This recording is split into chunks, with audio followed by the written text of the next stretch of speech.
Hey guys, Derek and Don again. I've got some changes coming up on July 1st to some of the forms that you use regularly. So I wanted to ask Don some questions about those changes, and I think we should start with the big one, and that is the change to the contract. What's going on there? A couple things, actually. The main thing, I guess not the main thing, but the most interesting thing is the fact that the contract's shorter, Right. which everybody appreciates for reasons that are unknown to me, but everybody likes things shorter. You're a lawyer. Right, that's true. So what they did, the main thing they did is they took a lot of the language associated with the HOAs and the condo associations out. There's two reasons for that. One is I think to a large degree people are kind of ignoring that language and not completely understanding it. The other was to address what's been a common problem in Northern Virginia for some time, which is if you get HOA docs or condo docs, you have 3 days to review and void, right? It's not negotiable. You're stuck with that 3-day period. So if you got an incomplete packet, an outdated packet, whatever it was, we've always said, look, you have the 3 days to either void or accept whatever happens. There's other workarounds that are associated with that, but the main thing is you have 3 days. So the first thing that was done was they added a period of time where you can extend the right to void up to 4 days. So that gives you the 7 days to review the docs. Whether or not that builds in enough time for you to get an updated packet is irrelevant. The idea is you get 7 days, okay? So that's a new addendum that you'd have signed where you can extend it up to 4 days. And the second thing is they did an informational disclosure form that really lays out what's required to be in the HOA docs and the condo docs. So you can go through that list. It's whatever's in the code. That's what's supposed to be in there. Again, basically you have 7 days to review whatever it is you're given, right? So as long as it's current as of the date you get it, there's no 6 months, a year, none of that. There's no timeline that's required. As long as it's current as of the date that you receive it, or that it's current as of the date that's on it, that's what it is. So you have 7 days max to review that and either void or accept. Okay, so that was the big thing, and that's what shortened the contract because they took so much of that language out associated with the HOA and the condo association law. Got it. Very exciting stuff. I don't believe that is the only thing that happened to the contract. What else we got going on in it? Well, not a whole lot with the contract specifically, but it's actually sort of something that's a little bit of a tangent off of it. So one of the laws that passed in the recent legislative session was to allow the grantor's tax and the WMATA regional tax to be allocated between the buyer and seller, right? The contract's written, it says the seller's going to buy it, or Right. the seller's going to pay for it.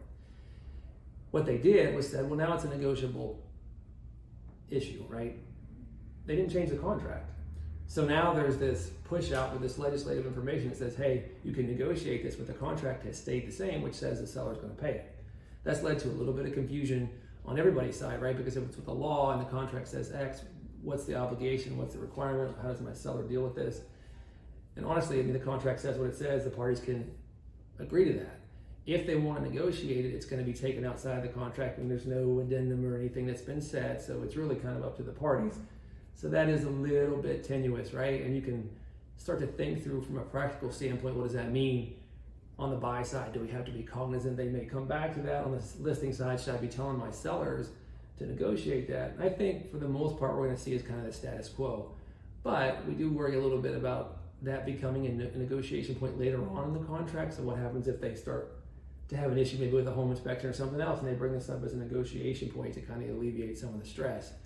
The thing you really need to think about in that case is what it may do to the loan. On a cash deal, obviously you can change things right up to the last minute, but if you start changing tax payments, that can really affect your disclosures, all that TRID stuff and the CD and the timing. You have to be really, really careful kind of wandering out. So this is going to be a more to come thing as we move through it.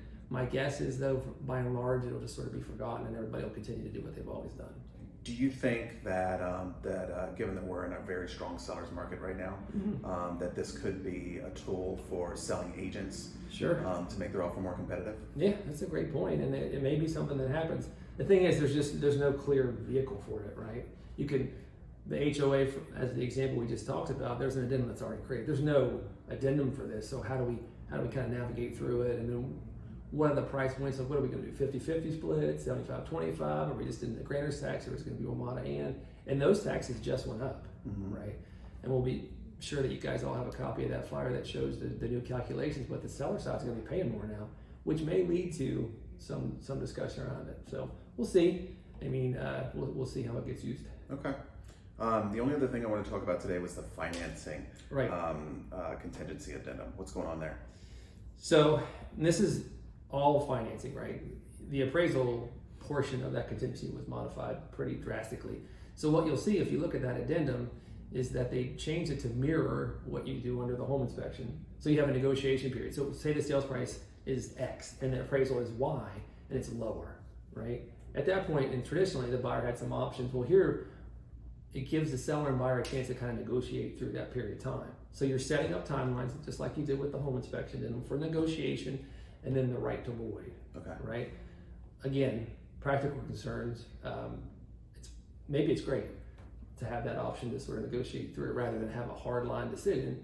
The problem is if you start to manipulate the sales price later in the transaction, depending on if you have a 30-day close and a 20-day appraisal, not a lender, but it certainly could cause problems if you change the sales price last minute. Yeah. That affects your loan, cash to close, all those things get impacted and it could, again, trigger a new disclosure. So just be mindful of it. There's nothing wrong with using it, obviously, but you want to be mindful of the timelines and maybe mirroring the home inspection addendum isn't the right way to do it. So we really got to start to think through how we build those numbers up and what we're targeting.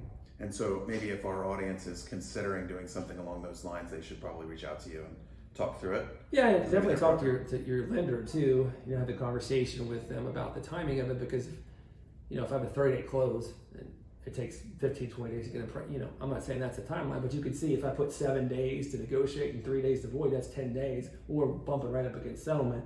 Yeah. And if we change the sales price last minute and redisclose, that could really mess up our timelines. So makes sense. Yep, absolutely. Everything I say makes sense. Not true.